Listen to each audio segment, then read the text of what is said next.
Hello everyone, आपका topic चल रहा था ट्रायंगल्स और लास्ट लेक्चर में आपने टू मोस्ट इंपॉर्टेंट थ्योरम्स की थी जो सिमिलैरिटी से रिलेटेड थी और उनके नेम थे angle angle angle. Yes, first is angle angle angle similarity, जिसको हम शॉर्ट में एंगल एंगल सिमिलैरिटी भी बोलते हैं। क्यों? हालांकि आपको इसका रीजन पता है, एक बार फटाफट सुन लो। एंगल एंगल सिमिलैरिटी इसलिए क्योंकि हम लोगों ने ये रीड किया था कि अगर कोई भी टू ट्रायंगल्स, यहां ध्यान से देखना सभी, जिनके कॉरस्पॉन्डिंग एंगल सेम हो, जैसे ये वाला एंगल इसके सेम है, ये वाला एंगल इसके सेम है और ये वाला एंगल इसके सेम है, then these two triangles are similar. ये हम प्रूव कर चुके हैं, इसको बोलते थे एंगल एंगल एंगल सिमिलैरिटी। लेकिन अगर सपोज करो कि ये थर्ड एंगल इक्वल गिवन ही ना हो, तो ऐसी कंडीशन में अगर ये टू एंगल्स गिवन है कि दे आर इक्वल, तो इसका मतलब थर्ड ऑटोमेटिकली इक्वल होगा। क्यों? अगर आप, ये तो पता है सबको कि इन सब का सम 180 होता है। इसका मतलब अगर 180 में से इन दोनों को माइनस कर दोगे तो ये वाला एंगल, और 180 में से इनको माइनस करोगे तो ये वाला एंगल सेम ही तो आएगा। सही है? इसका मतलब टू एंगल्स भी अगर इक्वल हैं तो थर्ड हमेशा इक्वल ही होगा। इसीलिए हम शॉर्ट में एंगल एंगल सिमिलैरिटी वर्ड भी यूज कर लेते हैं। मतलब टू एंगल्स अगर इक्वल दिखा दिए तो भी ट्रायंगल सिमिलर। ठीक है। सेकंड जो थ्योरम हमने की थी उसका नेम था triple S, side side side similarity, जिसके अंदर हमने ये सीखा था कि अगर कोई भी टू ट्रायंगल्स हैं जिसका नेम जैसे मैंने एबीसी लिखा और इधर पी क्यू आर, और इनकी साइड्स इक्वल नहीं हो, इक्वल तो कॉन्ग्रुएंसी में होती थी, यहां पर क्या है, साइड्स का रेशो इक्वल हो, A B upon P Q, B C upon Q R, A C upon P R, अगर ये वैल्यूज इक्वल हैं then they are similar triangles. इतना हम कर चुके हैं। और अब जो नेक्स्ट है, नेक्स्ट थ्योरम, आपके सिलेबस के अकॉर्डिंग सिमिलैरिटी से रिलेटेड 3 ही थ्योरम्स हैं, जो जिसका नेम हम बात करें साइड एंगल साइड, शॉर्ट में मैंने ऐसे लिख दिया। साइड एंगल साइड से देखो नेम से क्लियर हो जाता है। साइड एंगल साइड, बीच में एंगल आ रहा है, इसका मतलब ये है कि 1 तो एंगल सेम होना चाहिए और 2 साइड इक्वल नहीं, उनके रेशो इक्वल होने चाहिए। लेकिन इसमें एक मोस्ट इंपॉर्टेंट बात और भी है, जो 2 साइड के रेशो आप इक्वल लोगे ना, एंगल उसके बिटवीन होना चाहिए, साइड में नहीं होना चाहिए कहीं। मतलब जैसे सपोज करो कि ए बी का रेशो पी क्यू से, यहां लिख देता हूं A B by P Q, और ए सी का रेशो पी आर से, मान लो ये इक्वल है। अब मैं साइड एंगल साइड की बात कर रहा हूं। ठीक है। अगर ये 2 रेशो इक्वल है और इनके बिटवीन एंगल जो ए है और जो पी है ये इक्वल हो, angle A equals to angle P, तो ऐसी कंडीशन में ये 2 ट्राइंगल सिमिलर होंगे, ये हमें प्रूव करना है। अच्छा, सिमिलर ट्राइंगल होते कौन से हैं? जिनमें 3 कॉरस्पॉन्डिंग एंगल जो है वो सेम होने चाहिए और कॉरस्पॉन्डिंग साइड का रेशियो भी सेम होना चाहिए। याद है? तो हम यहां पर क्या करेंगे, हम इनका यूज करके क्या प्रूव करने वाले हैं, दीज आर सिमिलर ट्राइंगल्स। अब कैसे होगा? देखो, एक बहुत बड़ा फायदा है कि जितने भी प्रूफ हैं उन सब में एक चीज कॉमन है, जिसकी वजह से स्टार्टिंग में तो हार्ड लग रहा था लेकिन अब ये इजी लगने लग गया होगा।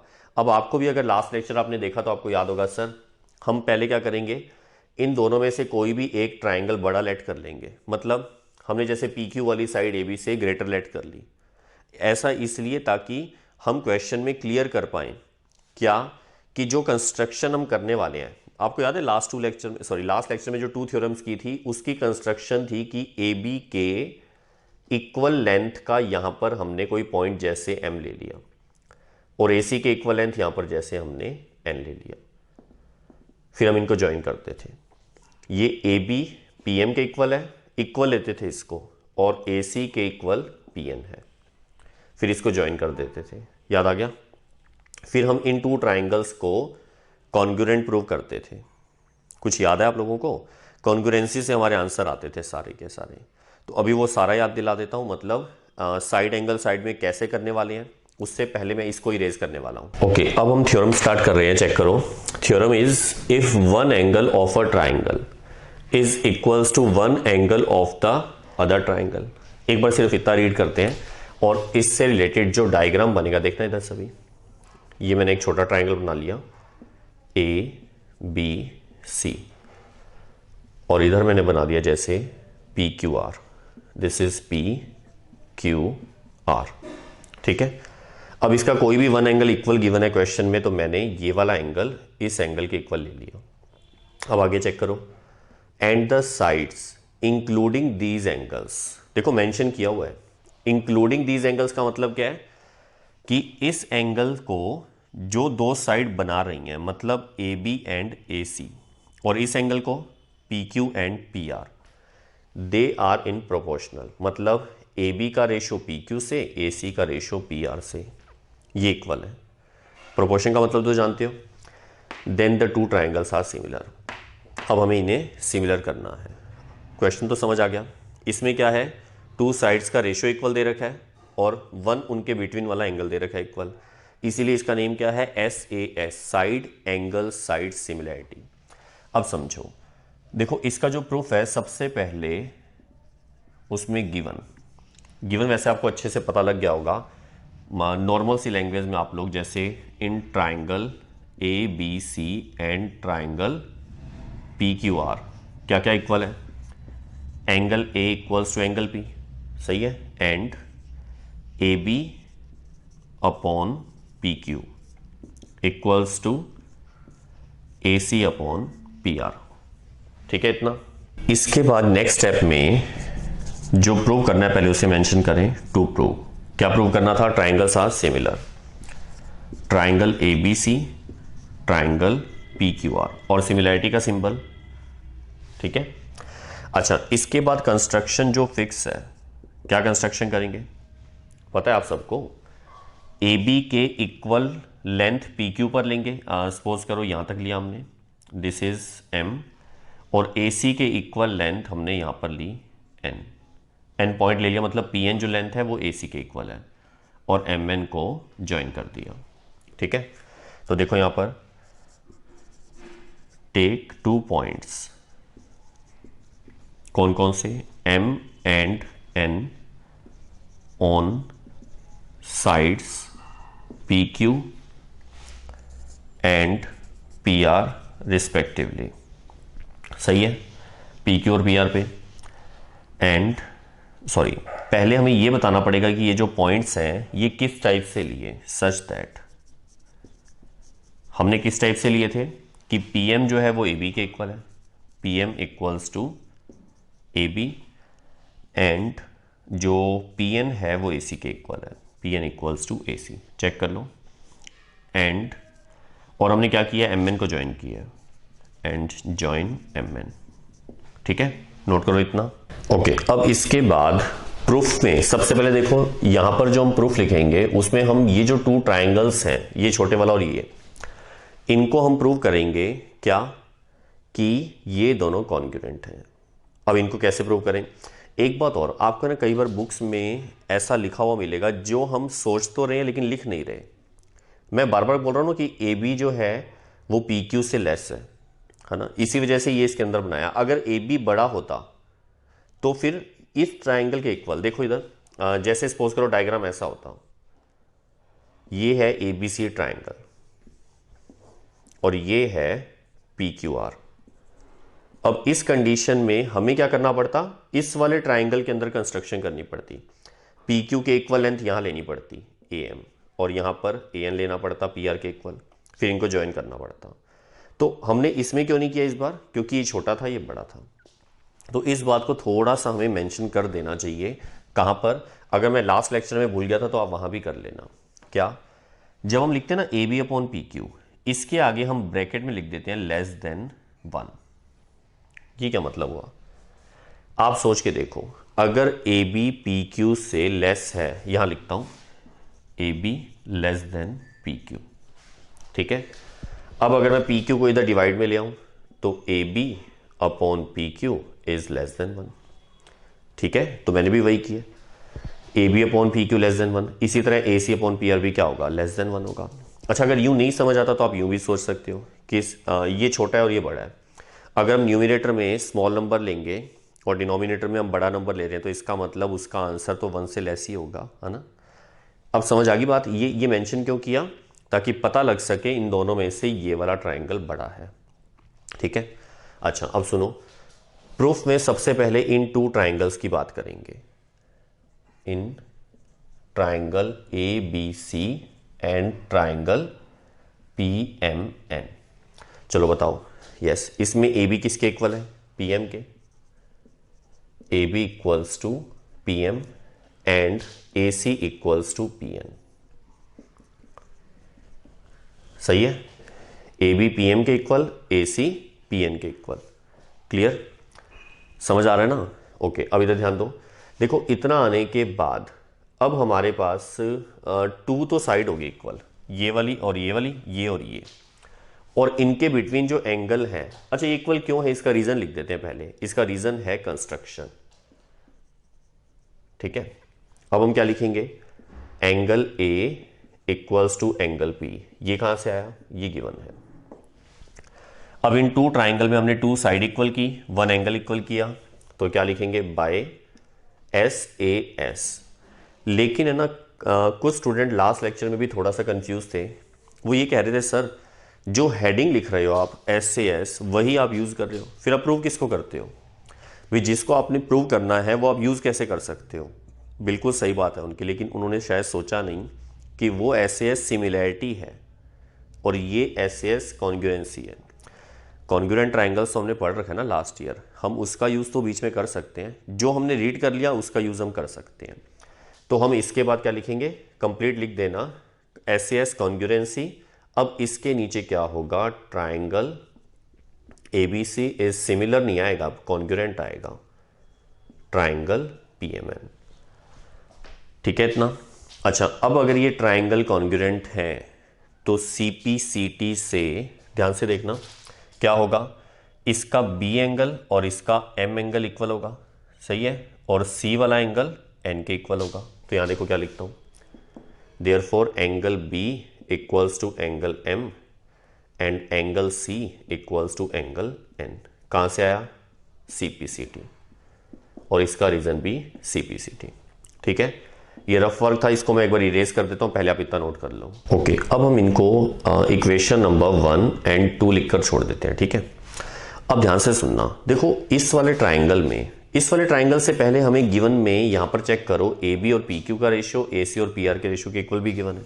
तो मैं यहां पर देखो क्या यूज करता हूं, now A B upon P Q equals to A C upon P R. अब इसका क्या बेनिफिट है, पहले तो रीजन देंगे ये गिवन से आया। ठीक है, ठीक है इतना। अब आप ये चेक करो, जो ए बी है हमने उसको पी एम के इक्वल लिया था, तो ए बी जो है इसको हम पी एम से रिप्लेस कर सकते हैं, और ए सी के इक्वल हमने पी एन लिया तो इसको पी एन से रिप्लेस कर दिया। कहां से आया ये, कंस्ट्रक्शन में हमने ऐसा किया था। ठीक है, आ रहा है समझ में, P M by P Q, बड़े आराम से देखना इसको, पी एम का रेशो पी क्यू से, पी एन का रेशो पी आर से इक्वल है।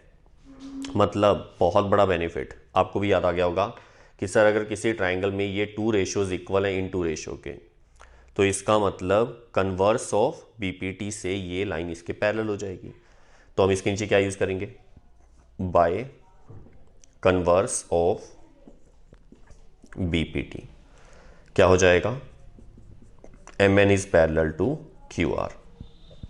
अच्छा अब अगर एम एन इसके पैरेलल है तो इससे हमें बेनिफिट क्या होगा, ये लाइन इस लाइन के पैरेलल है, तो these are corresponding angle and these are corresponding angle and corresponding angles are always equal. तो इसका मतलब इसके नीचे यहां दिख जाएगा आप लोगों को, यहां देखो चेक करो, इसके नीचे हम यहां लिख रहे हैं angle M equals to angle Q, equation number 3, and angle N equals to angle R, angle M तो क्यू के इक्वल एन आर के equal, equation number 4। Reason bracket में लिख देना, शायद आपको स्क्रीन पे दिखेगा नहीं, क्या लिखोगे, कॉरस्पॉन्डिंग एंगल्स। ठीक है, कॉरस्पॉन्डिंग एंगल्स, यहां भी कॉरस्पॉन्डिंग एंगल्स, बेटा स्क्रीन पे अगर कट हो रहा है तो सुन लो, ये कॉरस्पॉन्डिंग एंगल्स लिखा हुआ है। ठीक है, अब सुनो इसके बाद अब हम फर्स्ट इक्वेशन और थर्ड इक्वेशन को देखते हैं, from first and third. Check करना, फर्स्ट वाले में बी एम के इक्वल है, थर्ड वाले में एम क्यू के इक्वल है, इसका मतलब बी एंगल क्यू के इक्वल होगा। इसी तरह से सेकंड वाले में सी एन के इक्वल है और फोर्थ में एन आर के इक्वल है, तो सी जो होगा वो आर के इक्वल होगा। तो फ्रॉम सेकंड एंड फोर्थ क्या आ जाएगा, angle C equals to angle R. बस अब आपका आंसर आने वाला है, आ चुका है एक्चुअली, बस लिखना रह गया। कैसे, देखना ध्यान से, ए एंगल पी के इक्वल गिवन था, बी एंगल क्यू के हमने इक्वल निकाल दिया, ये देखो, और सी एंगल आर के ये भी हमने इक्वल निकाल दिया। मतलब ये जो छोटे वाला ट्रायंगल था एबीसी और ये जो बड़े वाला ट्रायंगल था पी क्यू आर, इनके सारे के सारे एंगल हमने इक्वल दिखा दिए। तो कौन सी प्रॉपर्टी थी ये, yes very good, angle angle angle similarity. क्या आ गया, उससे क्या होंगे, these two triangles are similar. तो हम इसके नीचे लिखते हैं by angle angle angle similarity. Triangle A B C is similar to triangle P Q are.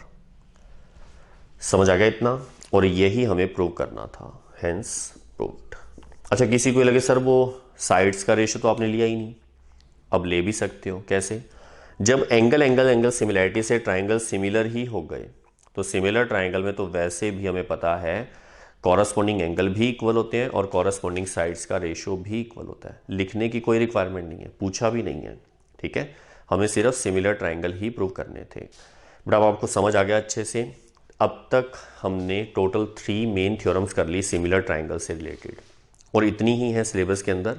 Actual में सिमिलैरिटी है ही इन 3 पे बेस्ड, ठीक है। कॉन्ग्रुएंसी में 4 आते थे पॉइंट्स, एक बार वो फटाफट से बोल दें। Yes, first is side side side, congruency की बात कर रहे हैं। Second number S A S, side angle side. Third number A S A, angle side angle. And fourth number is R H S. क्या था R H S, right hand side नहीं होता, right angle hypotenuse and side. ये तो congruent triangles थे। अब similar triangles में 3 points हैं सिर्फ, angle angle angle, angle angle angle को हम शॉर्ट में एंगल एंगल भी बोल देते हैं, मतलब डबल ए, ठीक है, ट्रिपल ए की बजाय डबल ए। और सेकंड नंबर क्या था, triple S, side side side. और थर्ड नंबर जो अभी हमने किया वो है S A S, side angle side, ठीक है। सिमिलैरिटी में 3 थ्योरम्स रहेंगी और इनके बेस पे कुछ क्वेश्चंस भी आएंगे आपके, पहले आप इसको नोट कर लो। ओके, नेक्स्ट क्वेश्चन चेक करो। State which pairs of triangles in figure are similar, write the similarity criterion.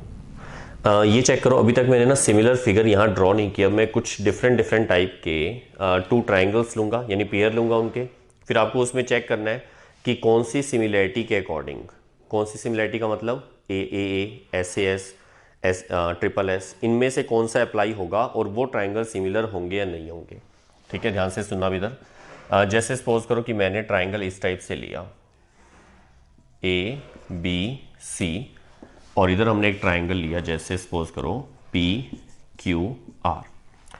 अब मैंने यूं कहा कि जैसे A angle is 40 degree, B is 60 degree and C is 80 degree. इधर हमने पी एंगल लिया 40, this is 60 and this is 80। अब ऐसी कंडीशन में दीज आर सिमिलर और नॉट, और अगर हैं तो सिमिलैरिटी क्राइटेरियन का नेम भी बताना है। तो आपको ये तो क्लियर दिख गया होगा कि सर इसमें 3 एंगल्स, इसके 3 एंगल के सेम है। तो इधर देखो ये 40 है 40, 60 और 60, 80 और 80, तो इसका मतलब बाय क्या लिखेंगे। अच्छा, पहले ना लिख देना चाहिए कि कौन सा एंगल किसके इक्वल है। देखो कैसे लिखेंगे, here angle A equals to angle P, angle B equals to angle Q, angle C equals to angle are.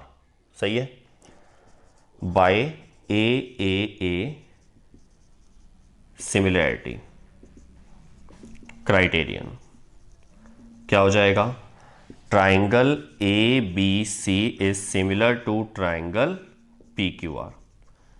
ठीक है, समझ गए, नोट करो इतना। ओके, अब सेकंड एग्जांपल चेक करो। क्वेश्चन वही है, सपोज करो this is triangle A B सी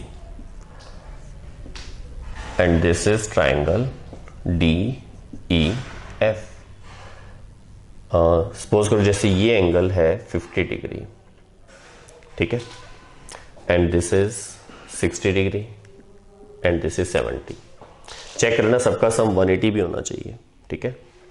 अब सपोज करो यहां पर जो एंगल है वो है 70 और यहां पर जो एंगल है वो है मान लो 50 और इधर है 60। अब ऐसी कंडीशन में आपसे पूछें कि दीज आर सिमिलर और नॉट। अब आप चेक करो, देखो हमें क्या ढूंढना है, इसमें 3 एंगल्स, इनके 3 एंगल्स के इक्वल होने चाहिए। अब हम एक वर्ड यूज करते थे कॉरस्पॉन्डिंग, अब वो यहां थोड़ी जल्दी क्लियर हो जाएगा। देखो कैसे, यहां जो 50 वाला एंगल है वो ए पर है और यहां जो 50 है वो ई पर है। इसका मतलब एंगल ए इक्वल किसके है, एंगल ई के। और बी वाला एंगल किसके सेम है, एफ के।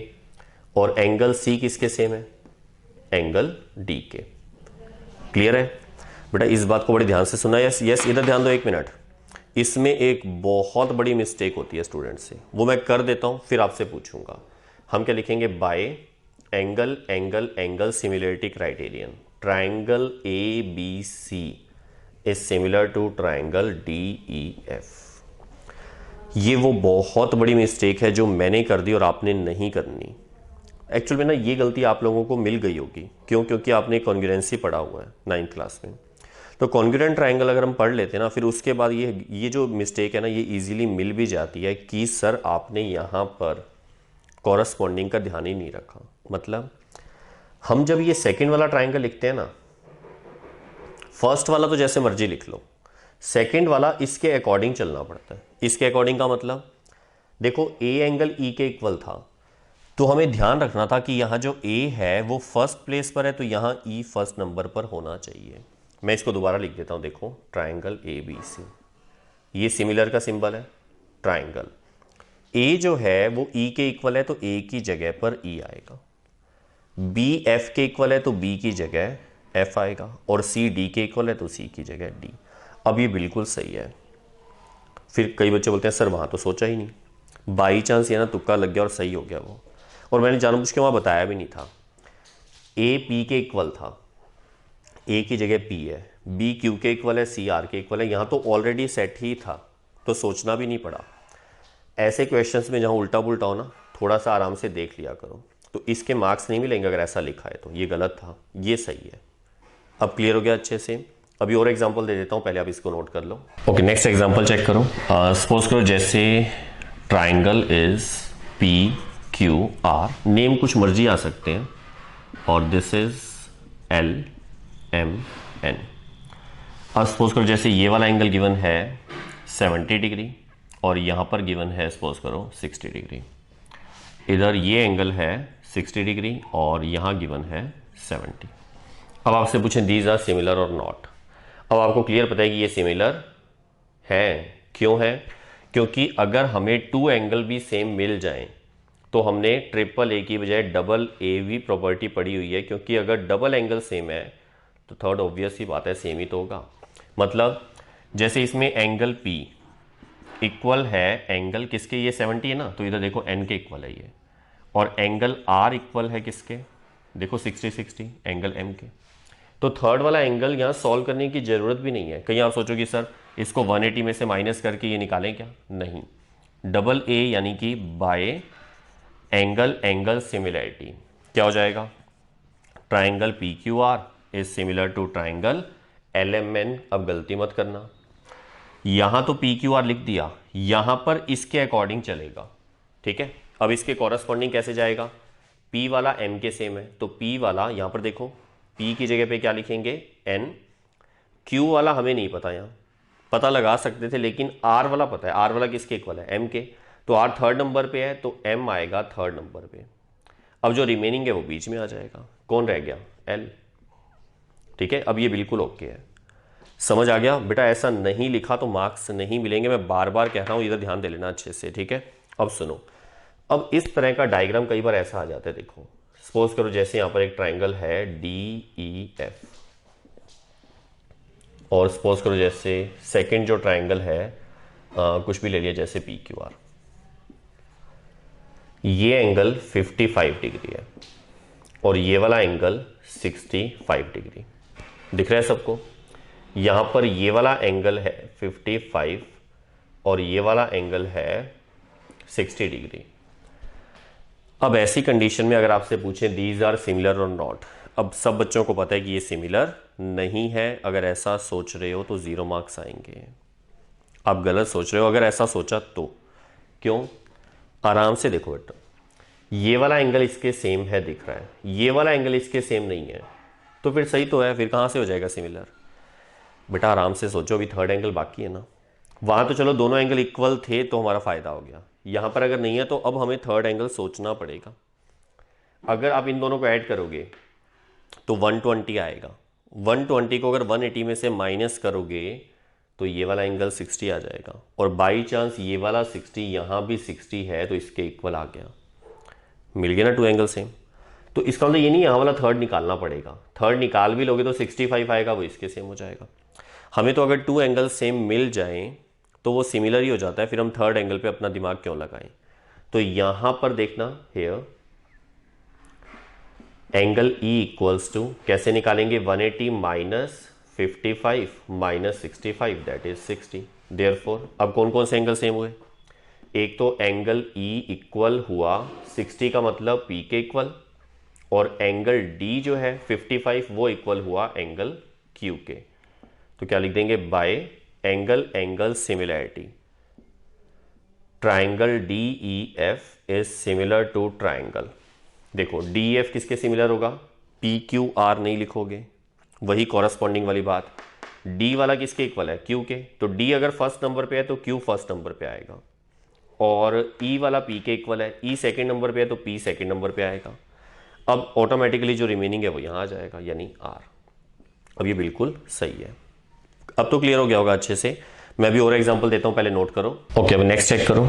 इस बार जो मैंने ट्राइंगल ABC लिया और ट्राइंगल PQR, उनमें मैंने सारी साइड शो की हुई है। सपोज करो ये सब सेंटीमीटर में है, ठीक है। अब आप ये देखो कि अगर आप, क्योंकि साइड्स हो तो साइड्स को इक्वल नहीं देखते, उनका रेशियो देखते हैं। AB का रेशियो PQ के साथ ऐसा नहीं है, हमें सोचना पड़ेगा।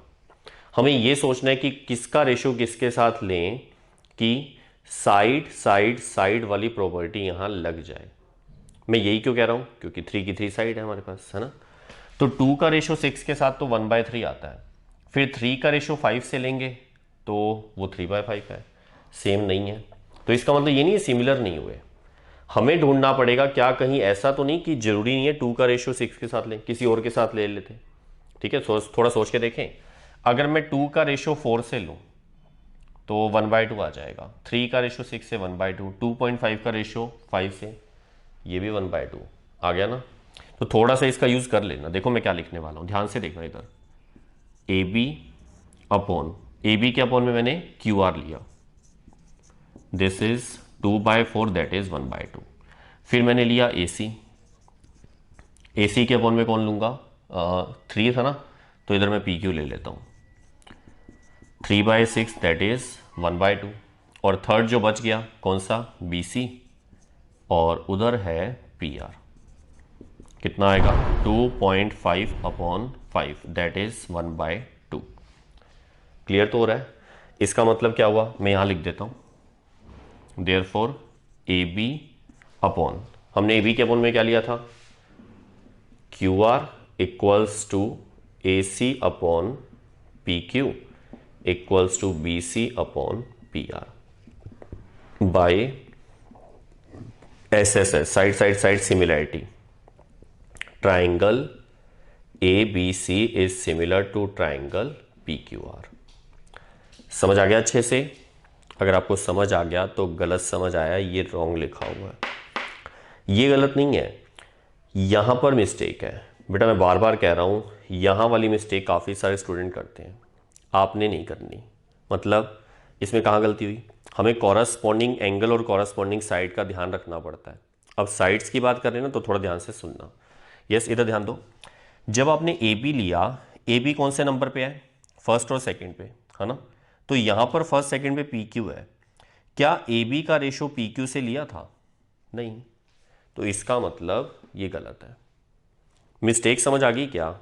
AB का रेशो QR के साथ लिया, तो AB इधर अगर फर्स्ट 2 पे है तो इधर QR फर्स्ट 2 पे होना चाहिए। तो अब देखो कैसे करते हैं, यहां पर हम लिख देते हैं QRP। इसका मतलब ये नहीं कि ये सही हो गया, अभी हमें चेक करना पड़ेगा। देखें, ए बी फर्स्ट टू पे, यहाँ क्यू आर फर्स्ट टू पे, तो ए बी और क्यू आर यहाँ तक तो सही है। अब लेते हैं ए सी। ए सी है फर्स्ट और थर्ड नंबर पे, तो यहाँ फर्स्ट और थर्ड पे क्यू पी है। क्या ए सी के अपॉन में क्यू पी है? बिल्कुल, पी क्यू क्यू पी एक ही बात होती है, तो ये भी सही सेट हो गया। इसके बाद बी सी सेकेंड और थर्ड पे है, सेकेंड और थर्ड पे आर पी है, इसका मतलब अब ये बिल्कुल सही है। ठीक है, कुछ समझ आया कैसे हुआ?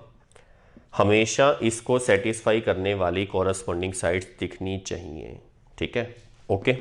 अभी तो देखो, अब इसमें ढूंढे, इसमें जो 3 साइड है, 2 है, 3 है, 2.7 है, इधर 4, 6 एंड 5 है। तो अगर हम रेशियो ढूंढे तो 2 का रेशियो 4 के साथ 1/2, 3 का रेशियो 6 के साथ 1/2, 2.7 का रेशियो 5 के साथ ये 1/2 नहीं आएगा।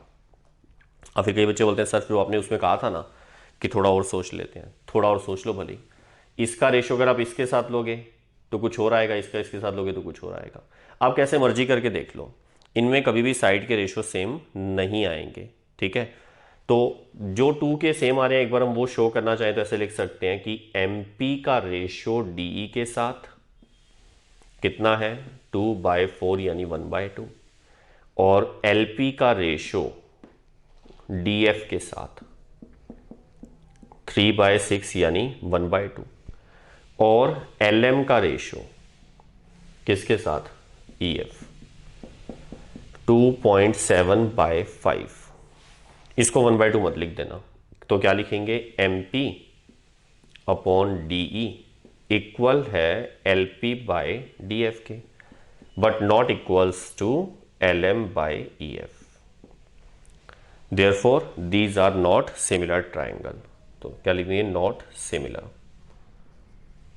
पूरा लिख देना, triangles are not similar. Clear हो गया अच्छे से?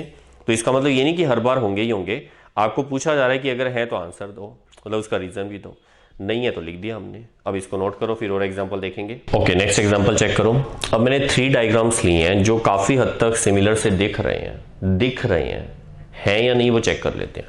देखो, इस वाले ट्राइंगल में और इस वाले ट्राइंगल में 2 साइड गिवन है और 1 एंगल गिवन है। इसका मतलब माइंड में ये बात तो क्लिक कर गई कि SAS हमें चेक करना पड़ेगा। सही है, अब SAS कैसे चेक होगा वो सुनो। जैसे ये वाली साइड है, ये कितनी है? 2.5, और इधर चेक करो, ये वाली साइड है 5। अगर आप 2.5 का रेशियो 5 के साथ लोगे तो वो 1/2 आ जाएगा। 3 का रेशियो 6 के साथ लोगे तो भी वो 1/2 आ जाएगा, और इनके बिटवीन जो एंगल है वो 80 है, और इनके बिटवीन जो एंगल है वो भी 80 है। इसका मतलब यहां पर सिमिलैरिटी यूज हो रही है SAS वाली। लिखना कैसे है? देखो, AB, मैं थोड़ा शॉर्ट में लिख देता हूं, AB अपॉन में DF। ठीक है, चलो कंप्लीट लिखता हूं पूरा, 2.5 अपॉन 5 दैट इज 1/2। फिर उसके बाद AC अपॉन में EF दैट इज 3/6 यानी कि 1/2। इसका मतलब क्या हुआ कि AB अपॉन DF इक्वल हुआ AC अपॉन EF के। सही है, 2 साइड्स का रेशियो इक्वल हो गया, एंड इनके बिटवीन जो एंगल था A और इनके बिटवीन जो एंगल है F वो भी इक्वल हो गए। तो हम इसके नीचे क्या लिख देंगे? यहां लिख देता हूं मैं, बाय SAS सिमिलैरिटी क्राइटेरियन। क्या हो जाएगा? Triangle ABC is similar to triangle, वही बात है, फिर DEF मत लिख देना। फिर क्या लिखेंगे? DEF को थोड़ा सोच समझ के कॉरस्पॉन्डिंग बना के लिखना है। देखो कैसे लिखेंगे। यस, इधर ध्यान दो।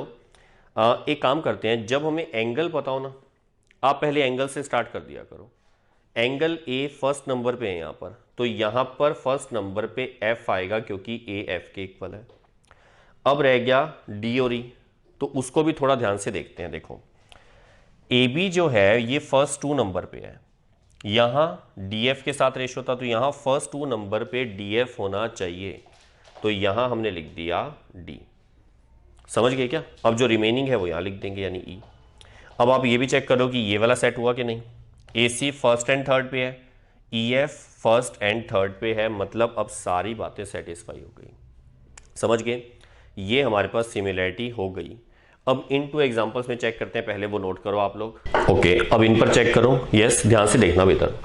देखो, इसमें भी 2 साइड है 1 एंगल है, इसमें भी 2 साइड है 1 एंगल है, तो इसका मतलब ये भी इसकी टाइप से क्या हो जाएंगे, सिमिलर ट्राइंगल्स। यस, नहीं होंगे। काफी सारे स्टूडेंट ने देख लिया कि सर आपने एक बात कही थी जब आपने एसएस करवाया था कि जो एंगल हो वो हमेशा साइड्स के बीच में ही होना चाहिए। ठीक है, जिन 2 साइड का रेशो हम ले रहे हैं, तो यहां पर जैसे 2.5 का 5 से रेशो ले रहे हैं और 3 का 6 से, तो वो तो चलो 1/2 आ जाएगा, सेम आ जाएगा। लेकिन यहां जो एंगल है ना, वो इनके बिटवीन यहां होना चाहिए था, जबकि यहां पर है। इसका मतलब ये ट्राइंगल इसके सिमिलर नहीं हो सकता। भले ही यहां पर एंगल बिटवीन है, लेकिन वहां तो नहीं है ना। अच्छा, कई बच्चे ये भी बोलते हैं सर हमें क्या पता, हो सकता है ये वाला एंगल भी 80 हो। जब ये आ जाता है ना हमें क्या पता, तो इसका मतलब फिर हम अपनी मर्जी से एज्यूम नहीं करते, फिर हम उसको नॉट सिमिलर की कैटेगरी में ही डालेंगे। ठीक है, तो ये सिमिलर नहीं होंगे, ध्यान रखना। अच्छा, इसको लिखते कैसे हैं, triangle ABC not similar to triangle. अब वो चाहे DEF लिखो चाहे FED, उससे कोई फर्क नहीं पड़ने वाला, वही सिमिलर ही नहीं है ये। ठीक है, सिमिलर के सिंबल को कट कर दिया। समझ गए यहां तक? अब इस पे ध्यान दो, 2.5 और 3, इसमें जो एंगल है वो इसके बिटवीन नहीं है, यहां वाला है। देखो नीचे 2.5 की साइड है, यहाँ 2.5 का रेशो 5 के साथ, 3 का रेशो 6 के साथ, ये तो इक्वल है। और एंगल इस साइड वाला है, दोनों में कॉरस्पॉन्डिंग नहीं माना जाएगा, ये भी नॉट सिमिलर है। कुछ भी हो, एसएस जो प्रॉपर्टी है वो हमेशा एंगल के उन साइड्स के बिटवीन होने पर ही लगती है, अदरवाइज वो नहीं अप्लाई होती। तो ये दोनों भी सिमिलर नहीं है, लिख देना these triangles are not similar triangles. अब समझ गए अच्छे से? ओके, अब आप इसको भी नोट कर लो। और आज के लेक्चर में हम सिर्फ इतना ही कर रहे हैं, लेकिन अब हमारी मेन प्रैक्टिस स्टार्ट हो चुकी है। आज के लेक्चर में मैंने आपको ये सिखा दिया कि किस टाइप से आप ट्राइंगल्स को शो करोगे। ये अगर आप सीख गए ना, फिर आपको कोई नहीं हरा पाएगा। आगे के क्वेश्चन बहुत ईजी हैं। तो नेक्स्ट लेक्चर में फिर मिलेंगे, तब तक के लिए हंसते रहिए और स्वस्थ रहिए।